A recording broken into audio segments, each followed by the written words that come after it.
Good morning and welcome to the Stanford Church. We are so grateful for your participation with us today. And we want to say, whether you are with us on site or participating online, you can be a full member of this church.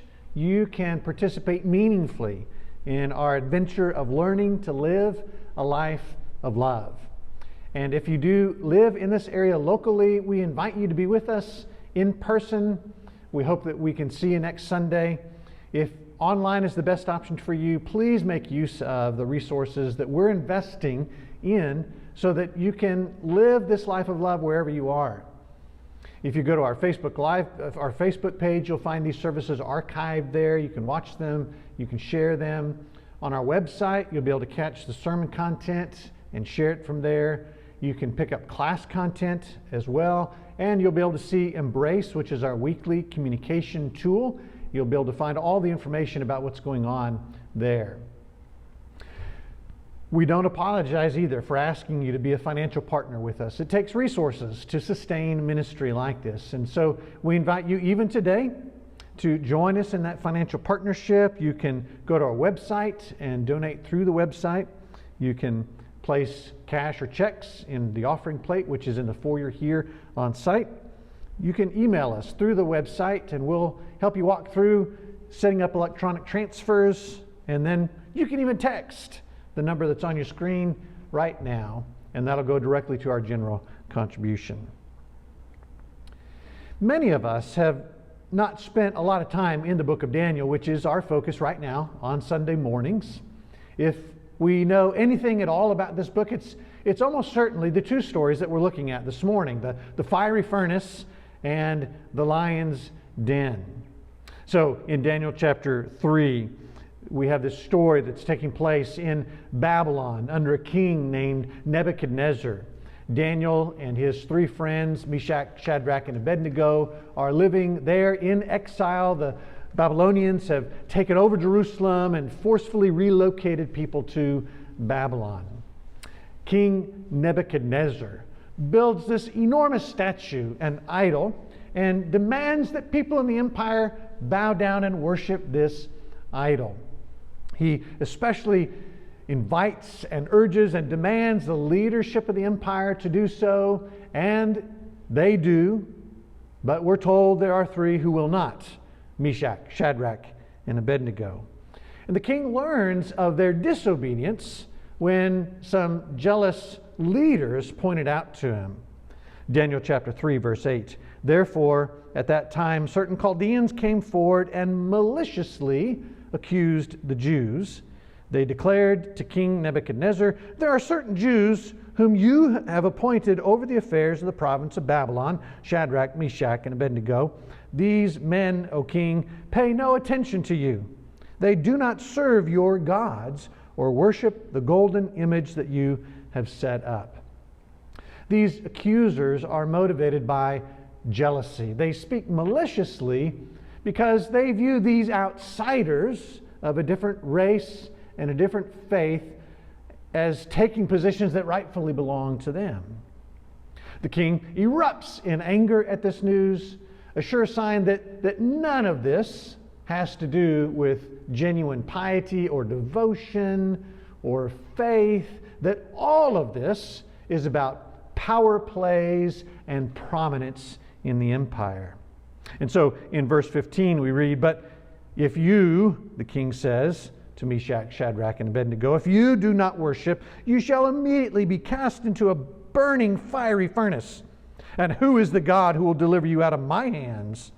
Shadrach, Meshach, and Abednego answered and said to the king, O Nebuchadnezzar, we have no need to answer you in this matter.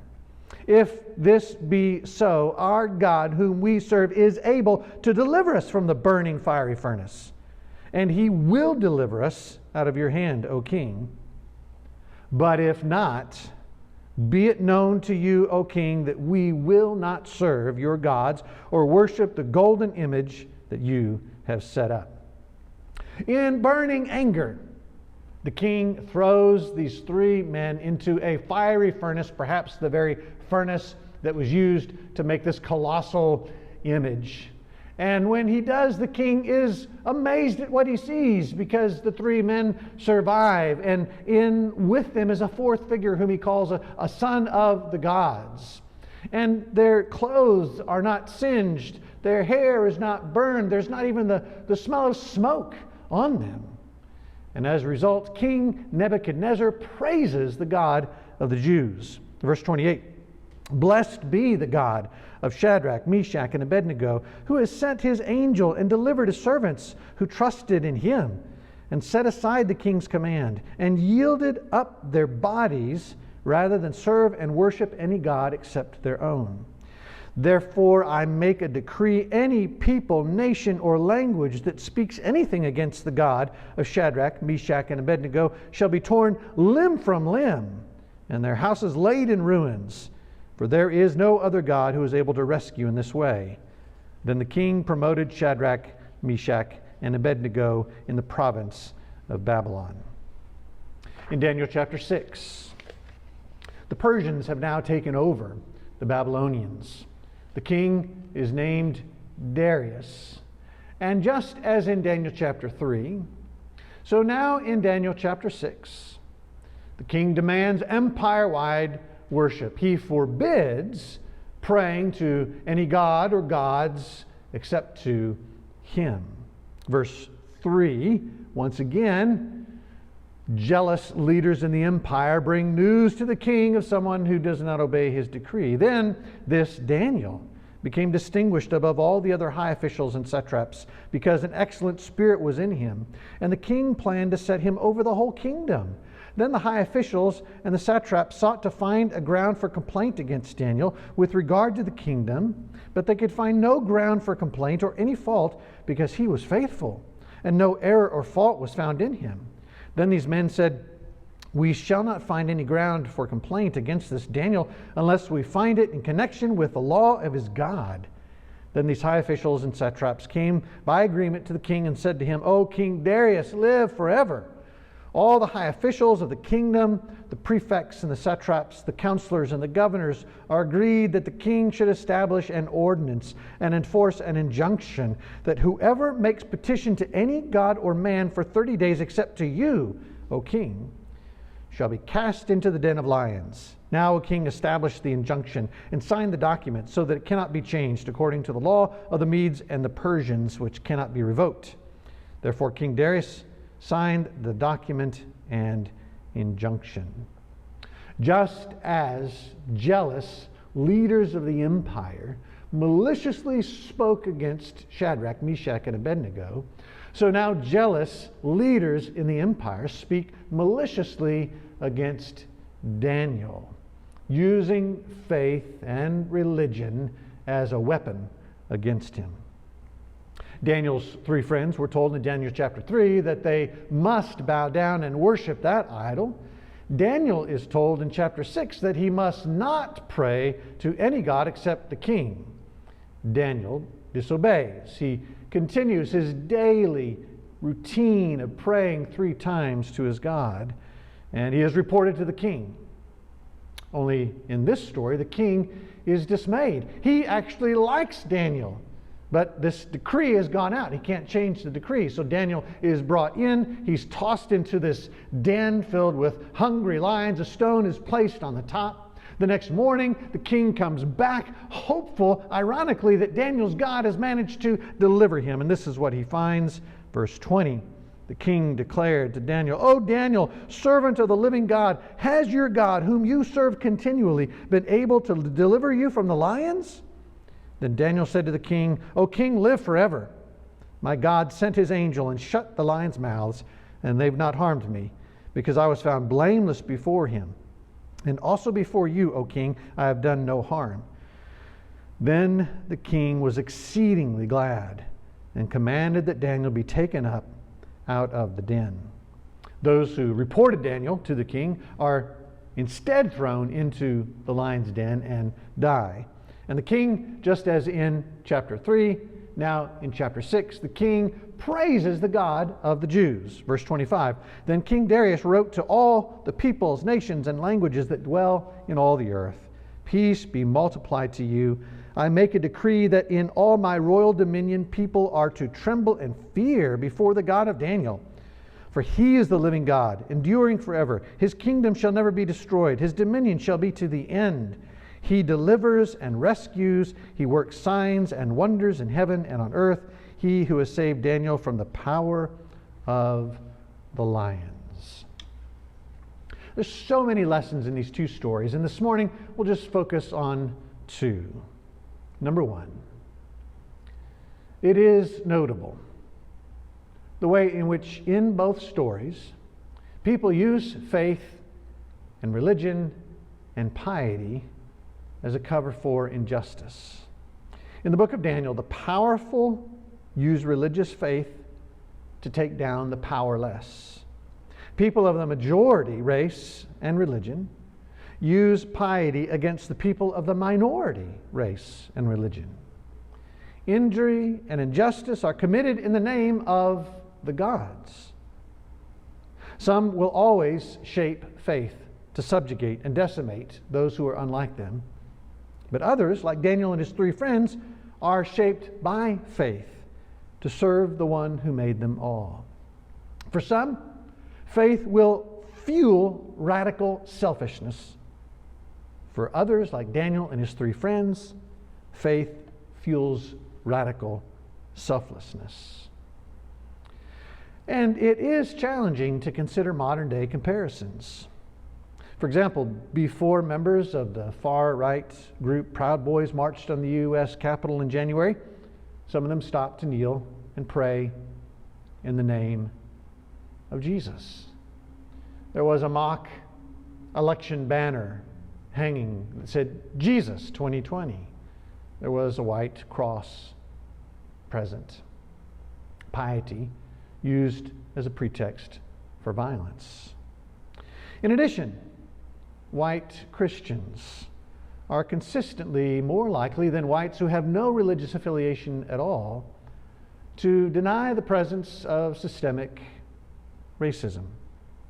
Surveys find that white Christians are twice as likely as whites who have no religious affiliation to say that the killings of black men by police are isolated incidents rather than part of a larger pattern.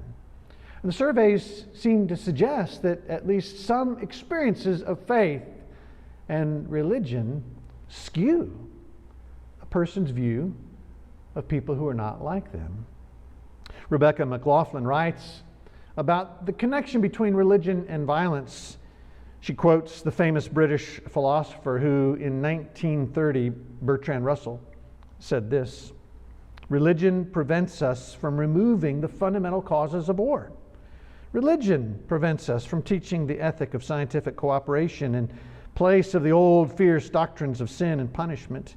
It's possible to say that mankind's on the threshold of a golden age, but if so, it will first be necessary to slay the dragon that guards the door, and this dragon is religion."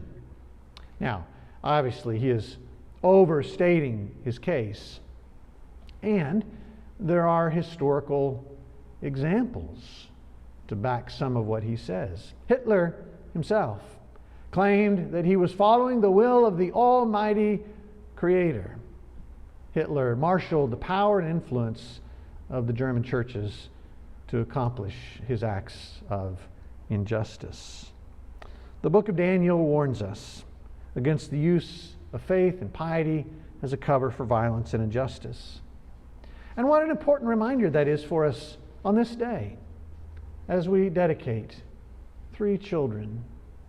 We want them to grow up in a world where all people are valued, where all people are loved. And we want religious faith to fuel that desire within them. Number 2, notice again the words of Daniel's friends in Daniel 3, verse 16. "O Nebuchadnezzar, we have no need to answer you in this matter. If this be so, our God, whom we serve, is able to deliver us from the burning fiery furnace, and he will deliver us out of your hand, O king. But if not, be it known to you, O king, that we will not serve your gods or worship the golden image that you have set up. Notice those three words, but if not. That line is a critical reminder. It is asking a challenging question. God can and may deliver you from being treated in the wrong way, but if not, would you still be willing to do the right thing? With its story of the fiery furnace and the den of lions, the book of Daniel replaces all versions of health and wealth faith, name it and claim it faith, happily ever after faith, with a but if not faith. The book's central characters believe that God may ensure they suffer no harm for doing what is holy, that they may endure no injury while fighting injustice, but if not, they will do it anyway. In the real world, taking a stand may mean taking a hit. God could douse every fire and dull every fang we face for doing what is right, but if not, we will do it anyway. And what an important reminder that is on this day as we dedicate these three children to the Lord. We do not want to feed them or anyone fairy tales which say that God will always deliver us from harm, that doing the right thing will always result in a life that is respected. Sometimes doing what's right costs everything, but we want them to do it anyway. We want to do it anyway. Engaging evil would be easy if we knew without any doubt that God was always going to rescue us from the fire. God was always going to rescue us from the fangs. But Daniel's three friends know there is no guarantee. And the question raised by these stories is simply this: God can and may deliver you from being treated in the wrong way, but if not, will you still be willing to do the right thing? Would you face fire or fangs for doing what is right? Lyneth Lim barely survived the brutal regime of the Khmer Rouge in Cambodia as she was growing up. She was 13 when this totalitarian regime forced her and other members of her family into work camps. Her father died of starvation. Part of the quarter of Cambodians who died under the regime. Eventually, Lyneth and her family, those who survived, made it out of Cambodia to Thailand and then to the United States. Lyneth applied herself diligently. She made it to and then through medical school and began practicing as an internal medical doctor in Fresno, California. When COVID hit, Lyneth labored with and for patients, bringing them health and joy and healing and lots of food that she cooked. But then in January of this year, having overcome countless obstacles in her life, she contracted COVID and she died. Lyneth was one of the 3,600 healthcare workers who have perished during the first year of COVID. Most have been nurses or support staff or nursing home employees. Most have been people of color. Now, God certainly possesses the power to deliver these workers. God possesses the capacity to rescue them from deadly diseases. But if not, every single day these workers faced this question: would they still go in and do the right thing? They did. And some of them paid with their lives. But if not, this week, will you do the right thing?